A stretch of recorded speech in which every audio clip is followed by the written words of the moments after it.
What happens when the world's most elite kidnappers snatch a helpless 12-year-old girl, only to realize they are the ones locked in a cage with a bloodthirsty vampire?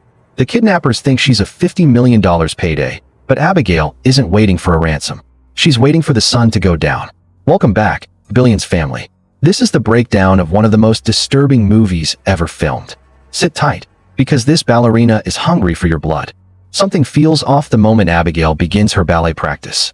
It's calm. Too calm. Outside, a team of kidnappers is watching her every move like predators. This isn't just a random snatch and grab, it's a surgical strike. They've already bugged her car and hacked the mansion's entire security grid. Think about that for a second. They were inside her house before she even got home. As Abigail steps into her room, the shadows move. She fights back, stabs one with a pencil, but it's useless. They sedate her, bag her, and vanish just as her father's car pulls into the driveway. Oh my God, the precision here is terrifying. They take her to a remote estate to meet the mastermind, Lambert. The rules are simple: no real names, no personal talk. Just keep the girl alive for 24 hours until her father pays $50 million. The crew? Joey, the medic; Frank, the ex-cop; Peter, the muscle; Sammy, the brat; Rick, the sniper; and Dean, the driver. Joey starts reading everyone like a book, but the atmosphere shifts when Abigail wakes up. Joey feels a spark of pity. She loosens Abigail's cuffs, and that's when the little girl drops a bombshell. Her father? His name is Christophe Lazar. The room goes cold. Lazar isn't just rich, he's a ghost story. A criminal overlord who erases people from existence. Suddenly, that $50 million feels like a death sentence. Then, things get disturbing. Dean goes to the kitchen. A door opens by itself. Something invisible drags him into the dark. When the group finds him, his head is gone, severed clean off. Panic sets in.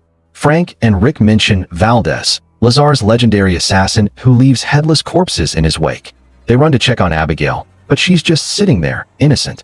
Wait, what? They try to flee, but the mansion seals shut. Steel bars everywhere. Rick's guns? Vanished. Joey corners Abigail, and the girl whispers a secret. Frank is Valdez. Chaos erupts. Joey finds Rick dead, his throat ripped out. She pulls a gun on Frank, but in the middle of the standoff, Sammy notices something that'll haunt your dreams. Abigail casually slips her hand out of the cuffs. She stands up on the bed. No, this is where it gets real. She's not a victim. She's a vampire. She lunges at Peter. Frank shoots her in the head, but she just stands back up. Heals in seconds. This isn't a kidnapping anymore. It's a feeding ground. The group tries to fight back with steaks and garlic. Abigail just mocks them. She's dancing with Dean's headless corpse when they find her. She shrugs off the garlic like it's nothing. She's too fast, too strong.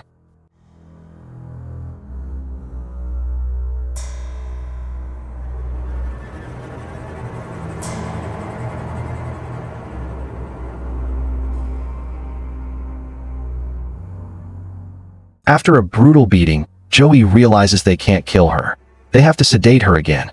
During the hunt, Sammy gets swarmed by bats, loses her balance, and falls into a hidden pool of rotting human corpses. When the group finally corners Abigail, it takes everyone, Frank, Peter, and Joey, to pin her down and plunge the needle into her neck. But even locked in a cage, Abigail is the one in control. And this is where we hit the 1 billion IQ twist no one saw coming. Because she wasn't trapped with them. They were handpicked and delivered to her. She reveals the truth. Lambert works for her. She handpicked every one of them because they all crossed her father. Sammy stole money. Peter killed a partner. Frank was a corrupt cop. And Joey, a botched surgery that killed one of Lazar's men. Oh, and that legendary assassin Valdez? It was Abigail the whole time. She reveals she was the one who personally murdered the 3 men Frank arrested years ago. She offers a deal. One person lives if they open the cage. Peter snaps and points his gun at the crew. Joey has to shoot him just to keep the peace. But Frank? He tries to cut a private deal. Abigail tricks him with a fake exit, then breaks out of the cage herself. She could have left whenever she wanted. She was just playing with her food.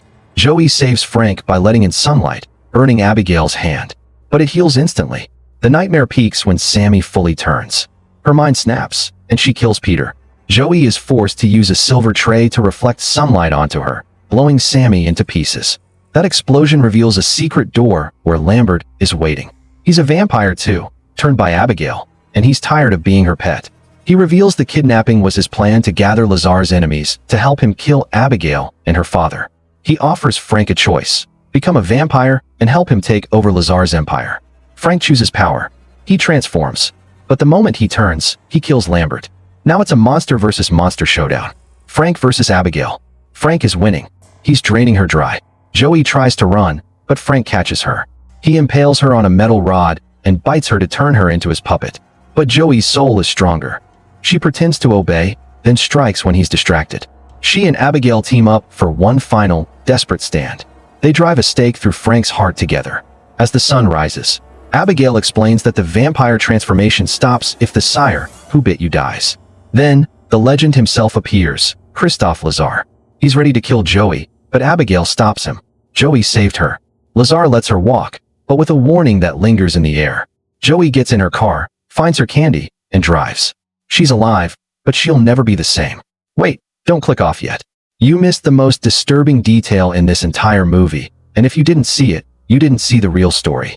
Let's go deeper. This story is a masterclass in the predator versus prey dynamic. It subverts the damsel in distress trope by making the most vulnerable character the most dangerous entity in the room. It asks a heavy moral question. In a room full of criminals, who is the real monster? Is it the girl who kills for nature, or the men who kill for greed? From a psychological standpoint, this highlights the Lucifer effect, how ordinary people, or even bad people, transform when trapped in high-stakes, life-threatening environments. It shows that greed, $50 million, often blinds us to the most obvious traps. Did you notice the ballet? It wasn't just a hobby. Abigail's movements throughout the fight scenes mirrored her dance practice. She wasn't just killing, she was performing. Her innocence was her greatest weapon, a psychological shield that kept the kidnappers from seeing the truth until it was too late. Never underestimate your opponent based on their appearance. Power doesn't always roar. Sometimes, it just waits for the right moment to bite. If you enjoyed this deep dive into the shadows, make sure to hit that like button and subscribe, so we can keep this channel alive. If you are new here, welcome to the D Billionz family. The next recap would be even more intense. We're just getting started.